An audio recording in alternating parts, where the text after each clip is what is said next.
Bonjour mesdames, messieurs, bienvenue dans cette grande interview sur ma chaîne YouTube. Ça faisait longtemps, ça dépend de l'heure à laquelle vous suivez et cette interview. Aujourd'hui, je vais devoir recevoir un jeune qui a exploité toutes les facettes de son potentiel dans le domaine du sport, précisément dans le basketball. Et il n'est pas encore connu, il n'a pas la notoriété d'une star dans le domaine du basket, mais il commence déjà à attirer le regard de plusieurs personnes. Alors, vous et moi acceptons de recevoir Zylex dans cette très belle interview. Voilà, mesdames, messieurs, je suis avec le jeune Zylex sur le plateau. Vous allez bien? Oui, je vais bien, jusque-là, ça va. Voilà, comment est-ce que vous trouvez les cadres? Assez confortable. Jusqu'à présent, je trouve vraiment que tout va bien. Voilà, très bien. Est-ce que vous pouvez vous présenter dans peu de temps? Moi, mon nom, c'est Zaïnda Alex, mais les gens m'appellent communément Zylex. Juste les mix de Zaïnda et Alex qui fait Zylex. Donc, c'est mon nom à la base. Je dirais toujours parce que déjà à la base, mes parents sont sportifs. Ok. Mon père, c'est un ex-footballeur. Donc, j'ai toujours côtoyé le monde du sport, mais j'ai commencé au fait dans une équipe, dans une académie vers 2019. Je peux dire 2019. Ouais. Donc, je peux dire que vous êtes en train d'hériter déjà l'essor de papa. Ouais, mais dans un autre contexte, plus basketball que... Alors, comment as-tu découvert le basketball? Parce qu'il existe plusieurs domaines sportifs. Il y a le foot, de la boxe, catch.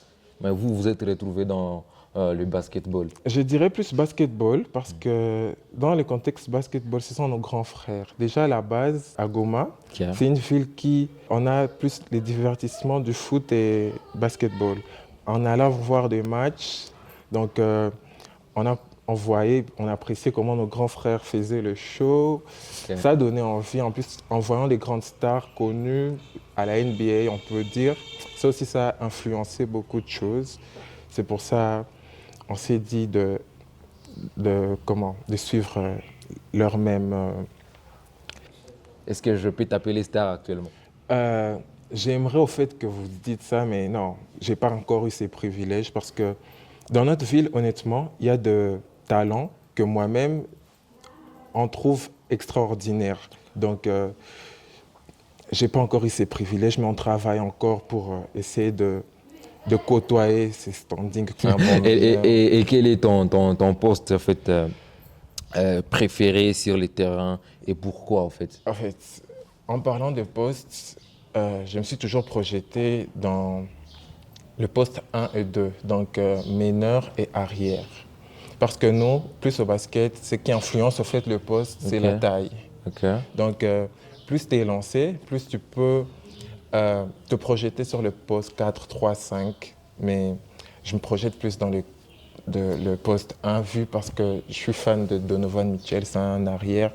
Les difficultés que je peux dire personnellement, c'est de porter une équipe en fait. Ok. Jusque-là, ça a toujours été en fait, difficile de porter une équipe individuellement. Ok.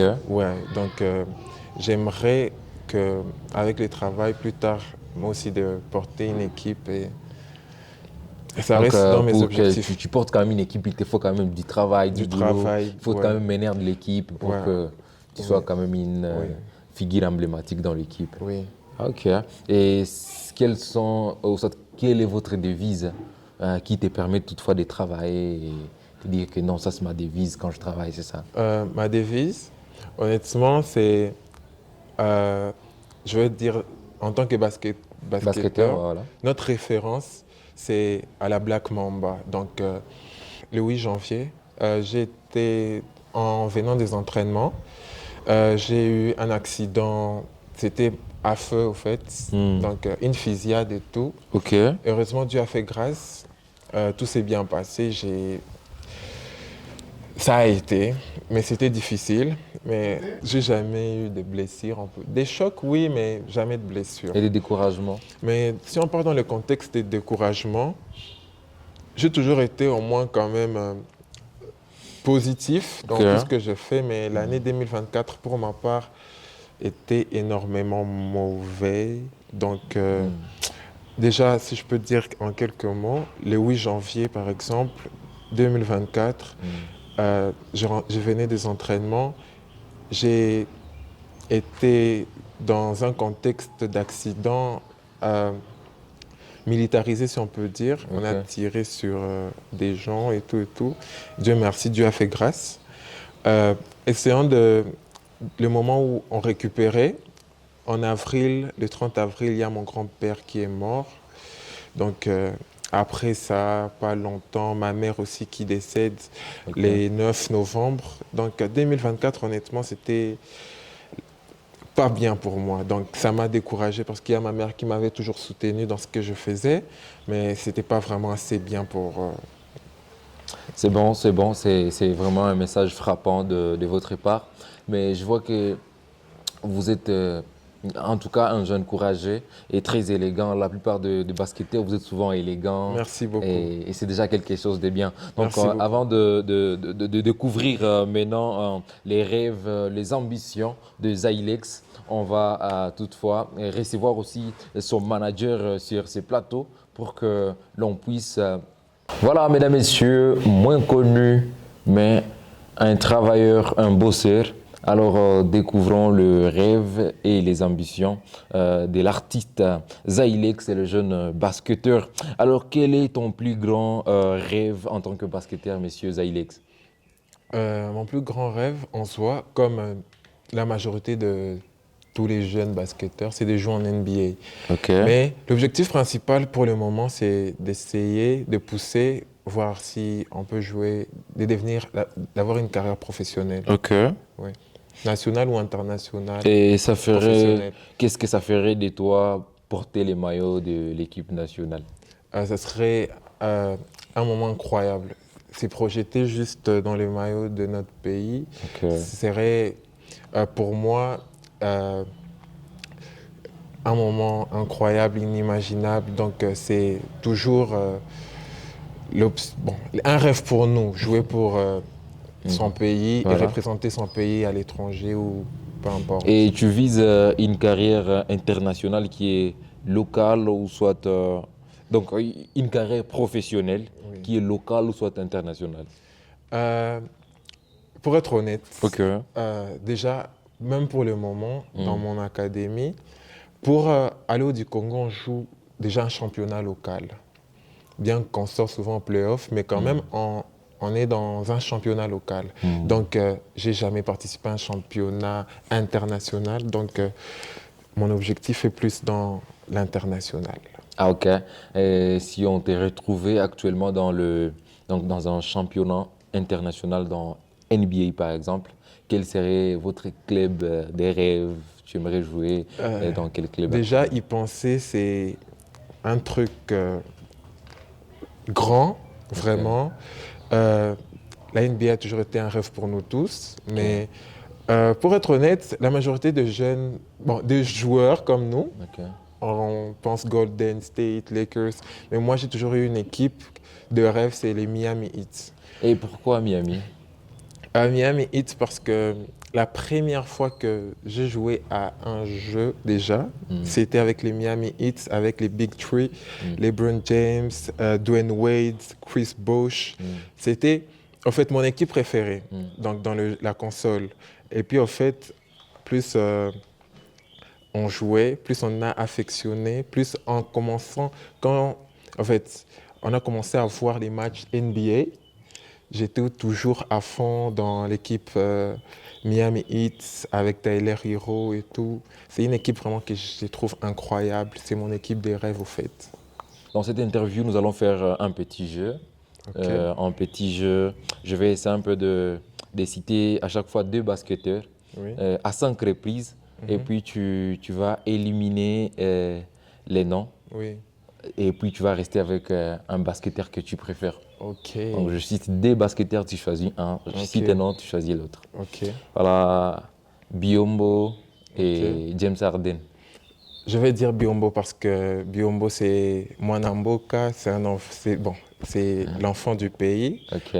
Ok, Mutombo, Dikembe et Biombo. Et Biombo, Mutombo Dikembe, reste une légende. Ok. Ça, c'est une grande personnalité, paix à son âme. Not in My House, c'est mon favori. Ok. Euh, Complet, mais quand même, Black Mamba, Kobe reste. voilà, on reste avec Kobe.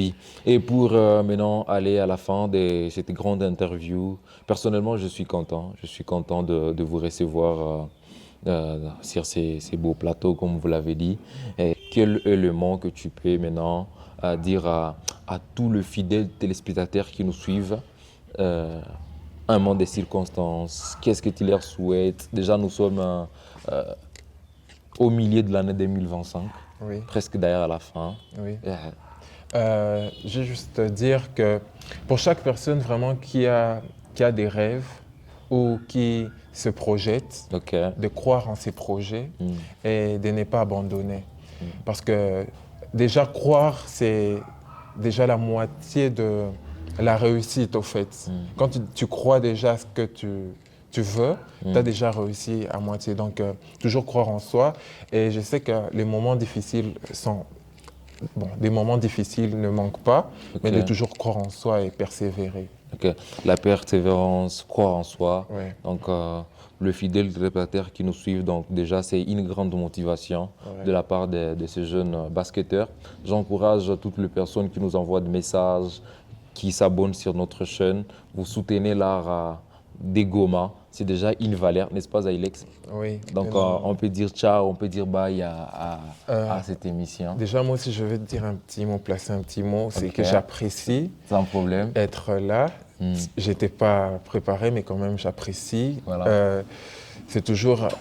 ça a été un moment incroyable. Voilà.